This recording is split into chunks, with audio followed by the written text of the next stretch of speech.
Nah, sebelum kita melakukan lift up kendaraan, ada sebaiknya kita melonggarkan dulu baut roda. Ini baut roda depan. Nah, ini pelonggaran baut roda belakang. Mana fungsinya nanti yaitu saat kita melepasan itu cukup mudah untuk melepas baut. Nah, ini adalah panduan dari buku pedoman di mana titik meletakkan tumpu dari lengan lift kendaraan.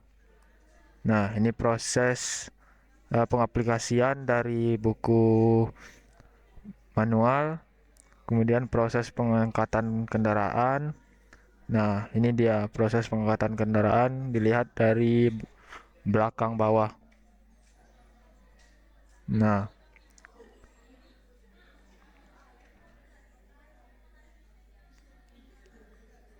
ini kendaraan sudah cukup tinggi. Nah, begitulah prosesnya.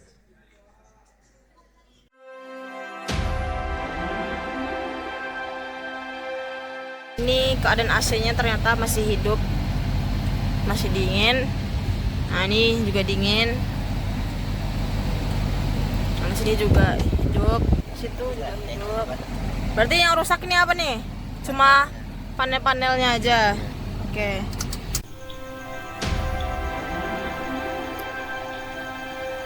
Selanjutnya untuk pemeriksaan baterai, kita ukur dulu tegangannya apakah mencukupi, yaitu menggunakan voltase. Nah, di sini angka voltasenya di 12,41 menggunakan multimeter. Nah, kemudian menggunakan untuk uji beban pada baterai. Di sini kalau di alat ini untuk baterainya itu 12,5 dan kemudian lampunya hidup di good. Kemudian kita uji load dan mendapatkan hasil beban yang dikeluarkan oleh baterai yaitu yang diterima oleh baterai yaitu 11,7 dan lampunya good. Nah, itu saja untuk baterai. Pemeriksaan karkol kanister. Nah, untuk pemeriksaan karkol kanister yaitu kita cabut dari mobil, kemudian kita tiup, tidak ada kebocoran yang muncul, maka karkol masih bagus dan arangnya pun tidak hitam. Nah, itu aja untuk karkol kanister.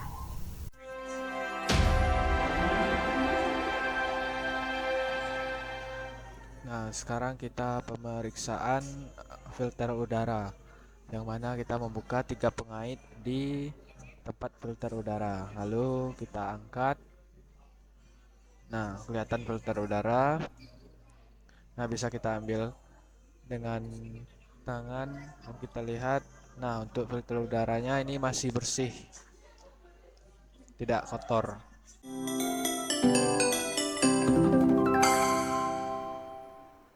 Sekarang kita pemeriksaan saluran pipa gas buang. Nah, apakah terjadi kebocoran atau ada pipa yang sudah menipis? Dan juga kita akan memeriksa mounting exhaust atau penahan gas pipa supaya tidak bergoyang jika mobil memasuki jalan yang tidak rata, yaitu mountingnya semua harus masih bagus untuk menahan pipa gas buang. Nah, ini untuk mountingnya terlihat masih aman semua, dan mounting yang paling belakang ini sedikit bergoyang, tuh masih di dalam kategori limit penahan pipa gas buang.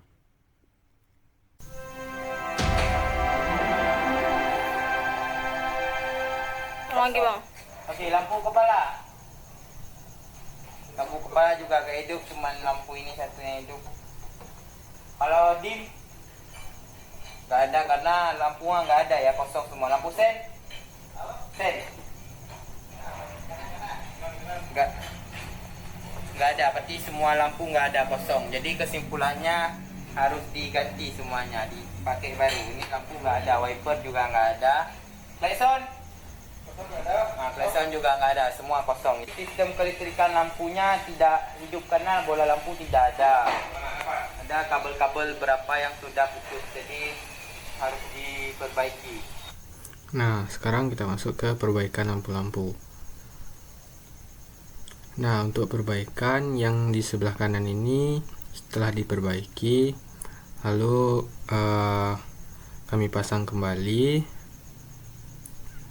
yang di sebelah kanan bagian belakang. Nah, ini yang di sebelah kiri masih tahap pembongkaran dan perbaikan. Nah, ternyata sebelum perbaikan juga kabel setnya nggak ada, lampu-lampunya pun nggak ada, jadi tidak bisa diperbaiki, harus ada kabel setnya.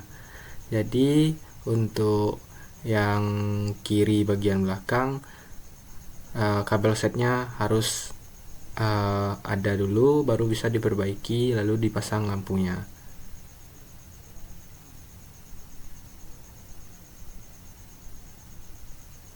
Nah, sekarang pemeriksaan setelah perbaikan. Nah, setelah perbaikan, lakukan pemeriksaan kembali, dan ternyata yang setelah diperbaikan yang bagian kanan, ternyata lampu sennya hidup dan berfungsi, dan lampu besarnya pun juga hidup. Lampu rem, ternyata yang nggak berfungsi di sini itu untuk lampu mundur.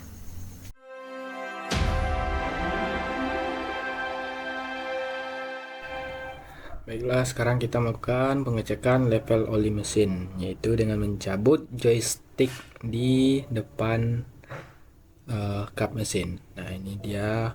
Nah, untuk levelnya sendiri itu berada di antara titik 2 tersebut.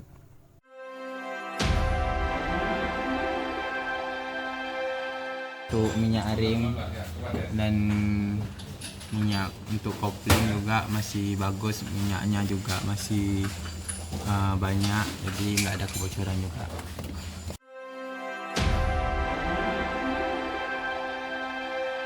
Untuk minyak rim dan minyak untuk kopling juga masih bagus, minyaknya juga masih banyak, jadi nggak ada kebocoran juga.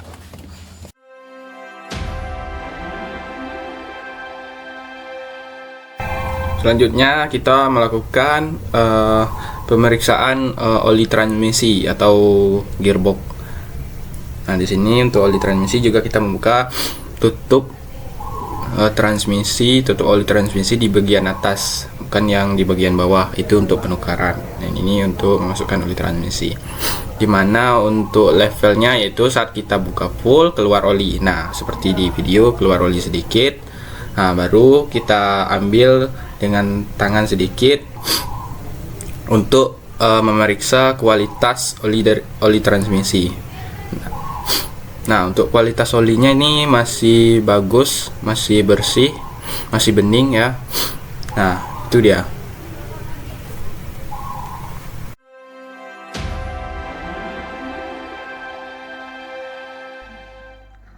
Baiklah, selanjutnya kita pemeriksaan rem depan atau rem cakram ya. Di sini sebelum kita pengukuran, kita melakukan pembukaan untuk mengambil brake pad. Nah, ini setelah kita dapatkan brake padnya,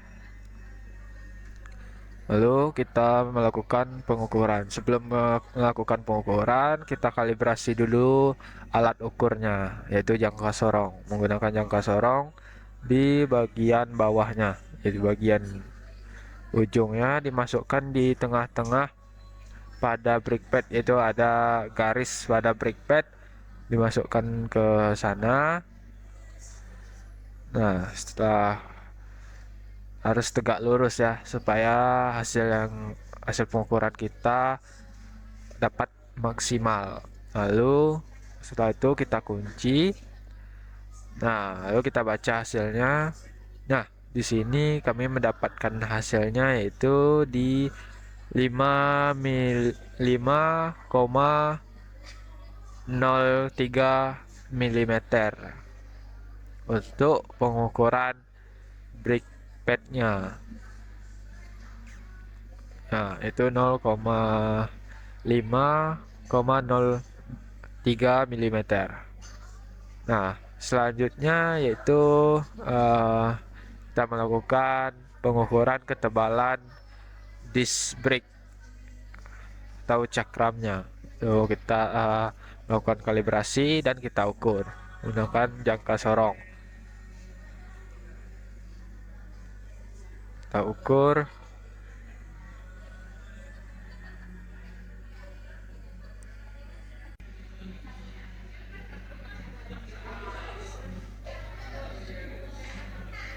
Nah, ini dia kita dapat hasil pengukurannya, yaitu hasil pengukuran kita di angka,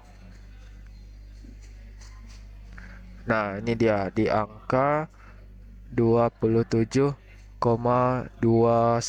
mm.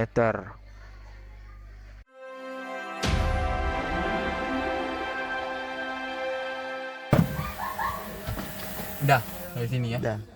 Sesuai yang seperti di buku yaitu 10 sampai 18 klip ya. Jadi kita hitung punya rentangnya 1 2 3 4 5 6 7 8 9 10 11 12. Jadi masih di dalam standar ya, 10 sampai 18, jadi nggak perlu kita melakukan penyetelan. Oke, Pak.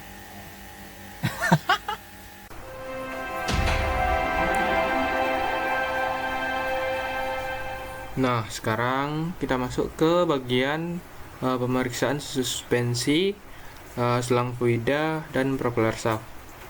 Dan juga kita sini juga memeriksa bagian kaki-kaki, bal-bal join, linke di bagian depan dan juga belakang. Dan ini untuk bal join bagian depan kita goyang, dia tidak oblak.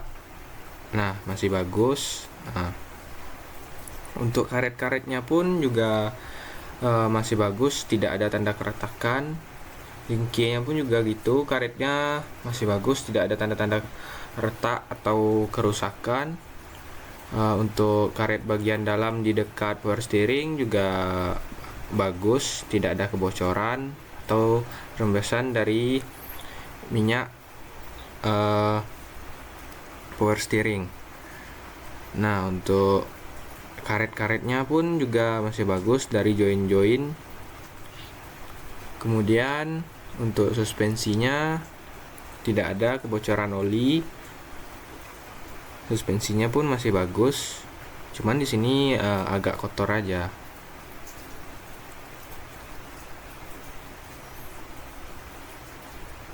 Nah, sekarang kita masuk ke bagian selang fluida. Ini selang rem bagian depan.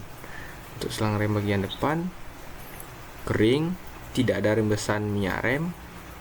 Ini bagian belakang juga sama, kering, tidak ada rembesan minyak rem dan tanda-tanda kebocoran pun tidak ada. Masih bagus. Masih bagus. Dan join yang untuk stabilizernya pun ini tidak oblak ya, sudah kita goyang juga tidak oblak. Nah, sekarang kita masuk ke bagian selang fluida di bagian power steering. Nah, itu untuk selang fluida bagian power steering juga kering, tidak rembes, tidak bocor minyak power steeringnya. Kemudian untuk propeller shaftnya juga bagus, tidak ada yang oblak, tidak ada yang goyang, gemuknya pun masih banyak. Nah, ini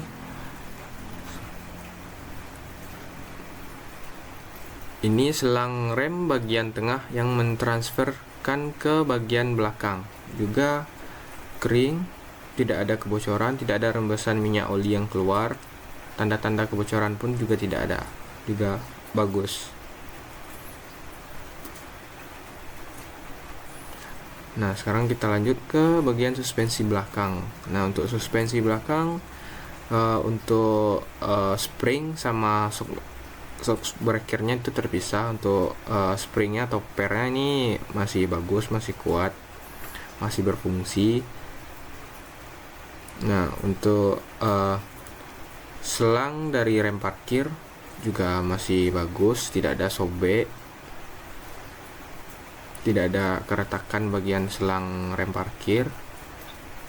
Nah, untuk selang dari rem biasa itu juga tidak ada rembesan oli, masih bagus, kering semua nih. Nah, kering. Nah, kemudian untuk soksnya ini masih bagus, tidak ada kebocoran. Nah, di sini untuk karet yang sebagai penopang jika mobil itu masuk ke dalam lubang yang sangat dalam, ini karetnya udah lumayan agak keras. Cukup sekian, terima kasih.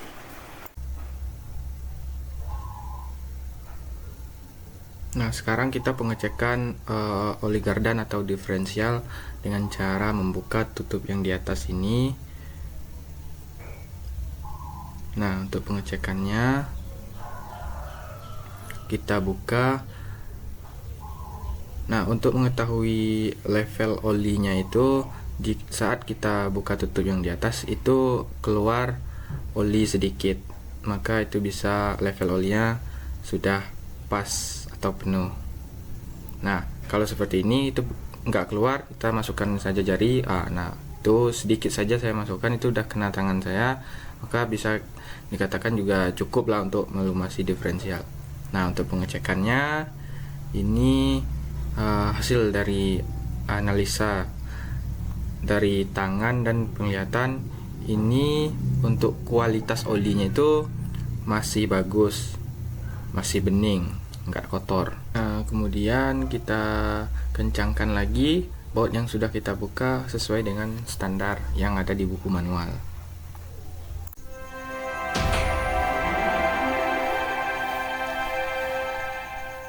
Nah, ini untuk pengisian air radiator, kita buka tutup bagian di tabung untuk pengisian, bukan yang di bagian radiator, itu untuk tabung pengisian.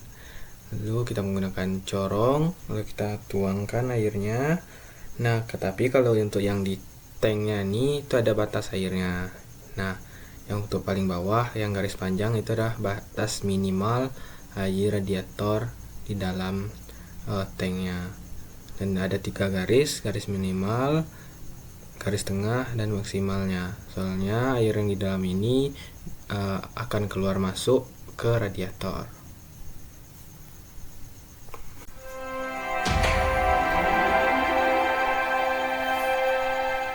Nah, sekarang kita melakukan pengujian emisi, yaitu kita masukkan alat uji ke saluran gas buang.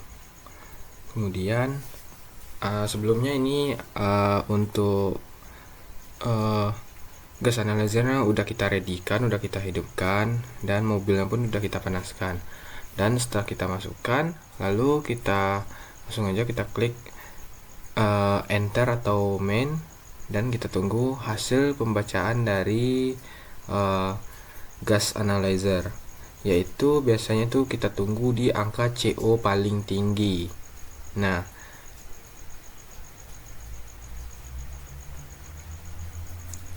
kalau CO nya udah paling tinggi, lalu kita tekan print 1 kali, kemudian dilanjutkan 2 kali untuk melakukan pengisian nomor atau RPM kendaraan saat diuji.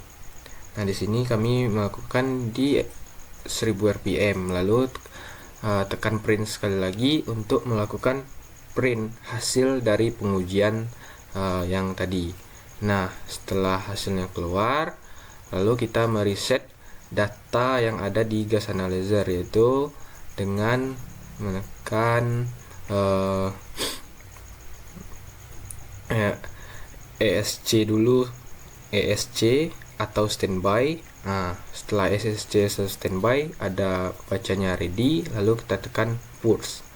Nah, untuk menghilangkan data yang sudah dibaca oleh gas analyzer.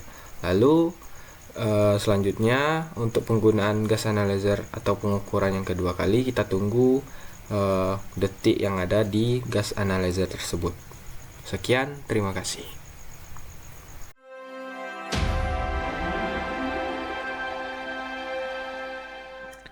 Nah, sekarang kita melakukan pengukuran dan penyetelan rem tromol. Sekarang kita buka dulu untuk drum disknya, lalu kita ukur ketebalan brake shoe. Nah, untuk hasil pengukuran yaitu kami peroleh di 5,15 mm untuk pengukuran ketebalan brake shoe. Kemudian untuk penyetelan brake shoe yaitu ada adjust menggunakan obeng minus, yaitu untuk klik supaya penyetelannya pas terhadap drum brake. Kemudian dilanjutkan dengan pengukuran drum brake, yaitu diameter dalam drum brake. Yang mana di sini untuk pengukuran drum brake kami peroleh dengan ukuran. Nah, ini untuk ukurannya yaitu 253,39. Lalu untuk terakhir dilanjutkan dengan pemasangan drum brake.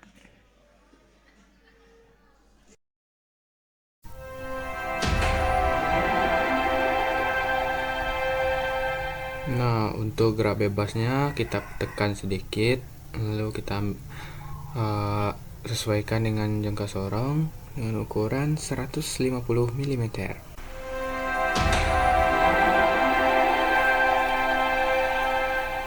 Nah, sekarang kita mengukur ketebalan dari ban kendaraan, yaitu dengan cara memasukkan buntut dari jangka sorong ke dalam alur ban. Nah, inilah yang diperoleh hasilnya, yaitu kami dapat di 4,15.